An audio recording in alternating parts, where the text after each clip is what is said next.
नमस्कार, मेरा नाम है गौरव पाल। आपका स्वागत है हमारे इस नए वीडियो में।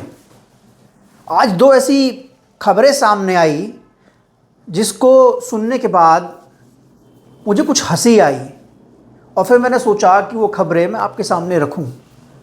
पहली खबर उत्तर प्रदेश से थी, जहां पर एक नारा दिया गया, बाबा साहब का मिशन अधूरा, अखिलेश यादव करेंगे पूरा।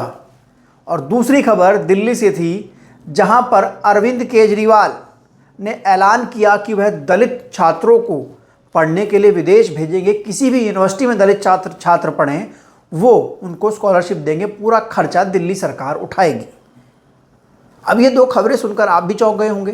पहली वाली तो खासकर, ये जो नारा है जो समाजवादी पार्टी ने दिया है कि बाबा साहब का मिशन अधूरा, अखिलेश यादव करेंगे पूरा, ये नारा मान्यवर कांशीराम साहब का है। कांशीराम साहब के लिए नारा दिया जाता था, लेकिन समाजवादी पार्टी ने देखा कि इस समय अम्बेडकर को लेकर किस तरीके से राजनीति हो रही है, सब लोग अम्बेडकर हितैषी होने में लगे हैं। कांग्रेस और भाजपा की लड़ाई में कहीं समाजवादी पार्टी पीछे ना रह जाए, कहीं लोगों को ये ना लगने लगे कि समाजवादी पार्टी ने बाबा साहब को लेकर आवाज़ नहीं उठाई, तो अखिलेश यादव ने भी नया नारा लॉन्च करवा दिया। या फिर ये कह लीजिए कि नारा पुराना था, उसको चुरा लिया, बस थोड़ा सा बदल दिया कि बाबा साहब का मिशन अधूरा, अखिलेश यादव करेंगे पूरा।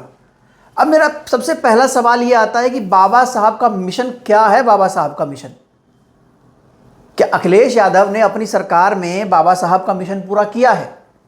अखिलेश यादव ने तो जब वो सरकार में थे तो उन्होंने तो रिजर्वेशन इन प्रमोशंस का बिल फाड़ दिया था।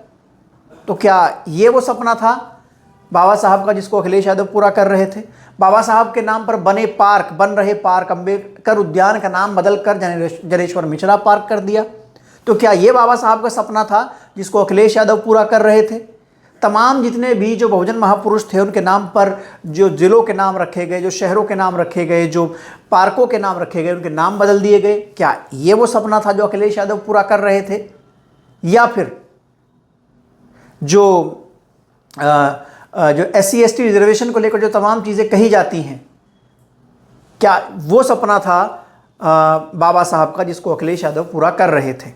लेकिन बात वही है ना कि अंबेडकर के नाम पर लूट मची है, वोट जितने चाहे उतने लूट लो। कहानी ये है कि मतलब चेहरा और मुखौटा तो बाबा साहब का रहेगा, विचारधारा भीतर से कोई और सी रहेगी, बस बाबा साहब के नाम पर वोट लेनी है। तो वहीं दूसरी खबर दिल्ली से सामने आई, मैं आपको एक वीडियो दिखाऊंगा। कोई भी दलित समाज का बच्चा पैसे की कमी की वजह से उच्च शिक्षा प्राप्त करने में वंचित ना रह जाए, इसलिए आज मैं डॉक्टर अंबेडकर स्कॉलरशिप का ऐलान करता हूं कि दलित समाज का कोई भी बच्चा अगर दुनिया की किसी भी टॉप की यूनिवर्सिटी में पढ़ना चाहेगा तो वो बच्चा उस यूनिवर्सिटी में एडमिशन ले ले। बस एडमिशन लेने के बाद उसका सारा पढ़ाई का खर्चा, आने जाने का खर्चा, सारा खर्चा दिल्ली सरकार वहन करेगी। दिल्ली में चुनाव है, अरविंद केजरीवाल भी दिल्ली में दलितों का वोट पाने के लिए काफ़ी मशक्कत मेहनत कर रहे हैं। कांग्रेस और भाजपा के बीच अम्बेडकर विवाद की लड़ाई में कहीं अरविंद केजरीवाल पीछे न रह जाए, तो अरविंद केजरीवाल ने एक AI प्रचार शुरू कर दिया है। AI पर वीडियो बनाकर वायरल की जा रही है। हालांकि एक AI वीडियो में तो अरविंद केजरीवाल बाबा साहब से पिट भी गए, जो कि सोशल मीडिया पर वायरल था। लेकिन अरविंद केजरीवाल कह रहे हैं कि वह दलित छात्रों को विदेश पढ़ने जाने के लिए स्कॉलरशिप देंगे। लेकिन अब हम उन आरोपों की बात करते हैं जो अरविंद केजरीवाल के ऊपर लगते हैं। जैसे सबसे पहला आरोप अरविंद केजरीवाल के ऊपर यह लगता है कि अरविंद केजरीवाल की सरकार ने दिल्ली में जो SC ST फंड था उसका इस्तेमाल SC ST समाज के शिक्षा, उन्नति और डेवलपमेंट पर ना कर फ्री की रेवड़ियों में कर दिया। मतलब ये कह लीजिए कि उन्होंने उस फंड से दलितों को शिक्षा नहीं दी, दलितों के लिए रोजगार के अवसर पैदा नहीं किए, दलितों के लिए डेवलपमेंट का काम नहीं किया, बस मुफ्त में वो पैसा बांट दिया। दूसरा, अगर हम बात करें जो मेयर होता है MCD में इस समय केजरीवाल हैं, दिल्ली सरकार में केजरीवाल हैं, तो MCD में जब मेयर होता है तो एक प्रावधान होता है 5 साल में एक बार कि दलित मेयर चुना जाएगा। लेकिन वो प्रावधान इस साल चला जाना था। अब तक 8 महीने हो चुके हैं। पहले अरविंद केजरीवाल के जेल जाने की लड़ाई में, बाहर आने की लड़ाई में, अब फिर न जाने जब आतिशी जो है वो मुख्यमंत्री बन गई उसकी जद्दोजहद में, या फिर अरविंद केजरीवाल इतने बिजी हो गए कि वो भूल गए कि इस बार एमसीडी में दलित मेयर बनना था। और अभी भी वहाँ की मेयर जो हैं वो शेरिल ओबराय बनी हुई हैं। तो ये क्या तो ये क्या बाबा साहब का सपना है जो अरविंद केजरीवाल पूरा कर रहे हैं? दूसरा, बात की जाए जो दिल्ली की जो बसें हैं उसमें जो प्राइवेट भर्तियां हुई चालकों की, परिचालकों की, यानी बस कंडक्टर और ड्राइवर की, उसमें प्राइवेट रूप से वो भर्ती हुई तो उसमें कितना % आरक्षण केजरीवाल ने दलितों को दिया? उन पर यह भी आरोप लगते हैं कि उन्होंने उस भर्ती में जो हिस्सा मिलना चाहिए था, दलितों को जो आरक्षण मिलना चाहिए था, वो भी नहीं दिया। चौथा आरोप जो केजरीवाल पर लगता है कि जो SC/ST स्टूडेंट्स की जो स्कॉलरशिप है वो भी अरविंद केजरीवाल की सरकार जो है वो डकार गई है।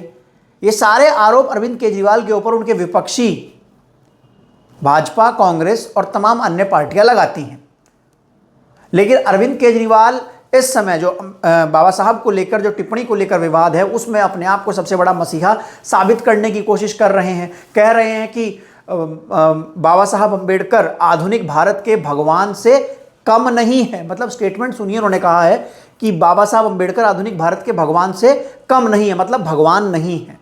वो कहते हैं कि इतना भगवान का नाम लोगे तो 7 जन्म में स्वर्ग मिल जाएगा।